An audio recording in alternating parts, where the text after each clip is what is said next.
Hi folks, Dr. Lou here to talk about 7 ways to learn game design.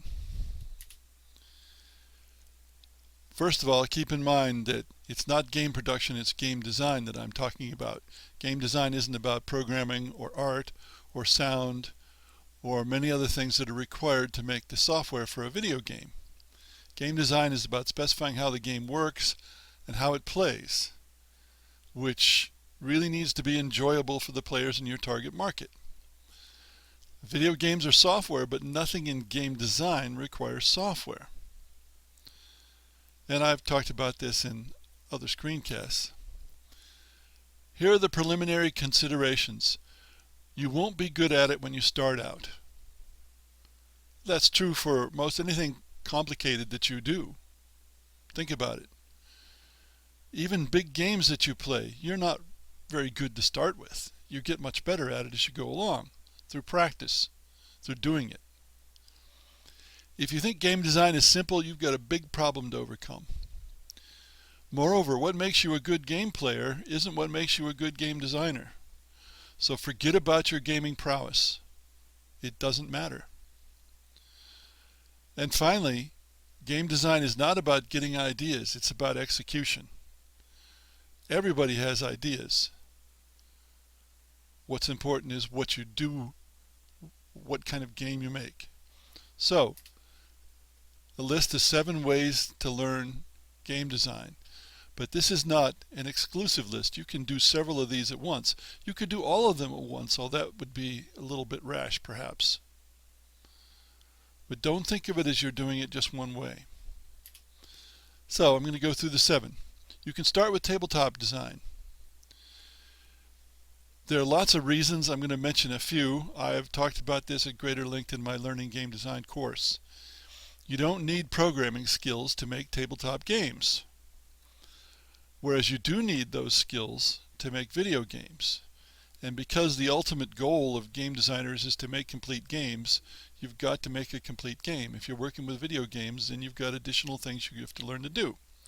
Another reason, because it's not software, is you can make a change and then immediately play the game and see what difference it made.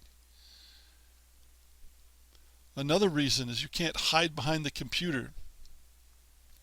People who design video games sometimes say, oh, well, the computer will take care of that, when they have a problem with their game design.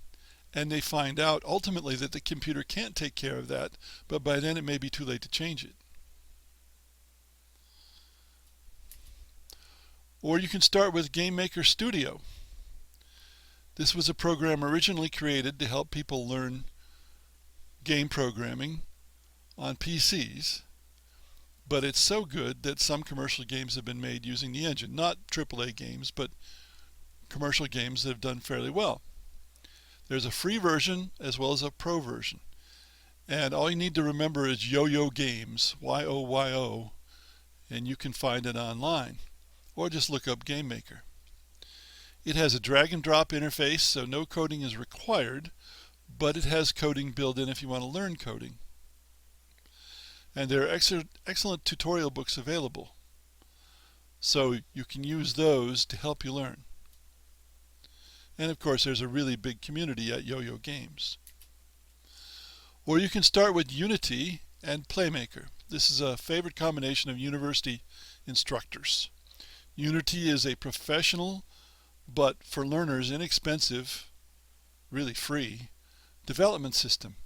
It's more and more becoming the common development system for indie developers. Some of the big developers still use the Unreal Engine, but an awful lot of people now use Unity. And when you make a game with Unity, it's relatively easy, although it costs a little money for other versions, to convert it to many different platforms. So the difference here between Gamemaker and Unity is Unity's perhaps going to be harder to do, but you can make much bigger games with Unity and 3D games, which you can't do generally with Gamemaker.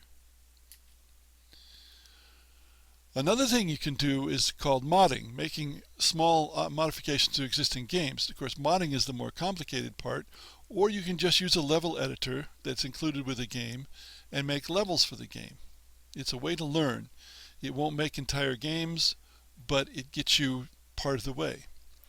If you're using tabletop games, make variants of well-known games like Risk, Diplomacy, Chess, Settlers of Catan. That's a good way to learn.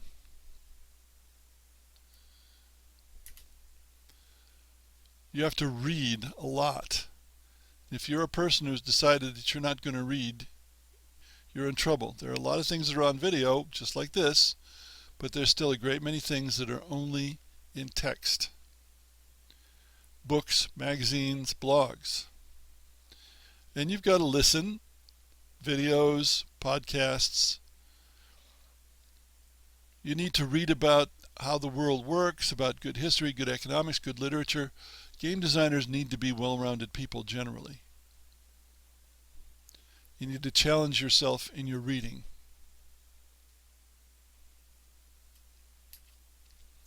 Take online classes. But keep in mind, a lot of classes that have game design in the title are actually about game development, especially programming.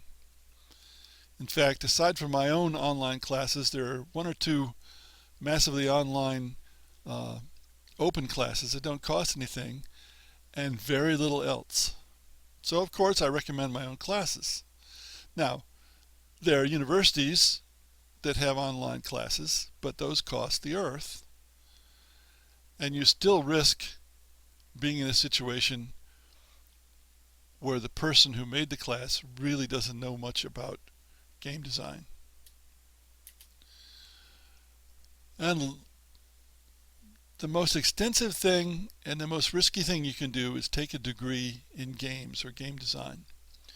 Be very careful here. There are lots of private, for-profit schools that take advantage of student dreams and make money off of students. Many colleges are not regionally accredited colleges, which is how normal colleges are accredited. So the degree you get from one of these not regionally accredited colleges doesn't count as a real degree. Oddly enough, national accreditation doesn't count.